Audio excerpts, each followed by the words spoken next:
Di Sinaloja. So guys, nagbabalik ulit tayo sa ating vlog. Ito, papaikutin natin ngayon.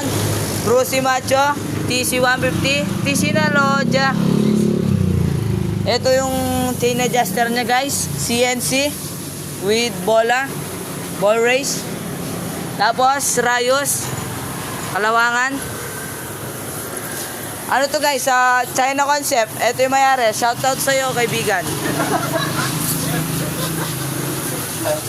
Mayari po nito ay negro. Negro po ang mayari nito. Ayan po, paikutin po natin yung motor niya. Ito po yung kanyang tapalodo. Racing alambre siya. Tapos mekaniko.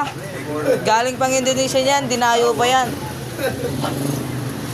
Yan, tapos ito yung kanyang motor. Camel sa, yung gulong naman nito ay camel sa harap, ay sa likod. Tapos sa harap, HP Gold. Di Sinaloja. Ayun yung kay Pop Joms. Thank you guys. Goodbye, share, follow, and like.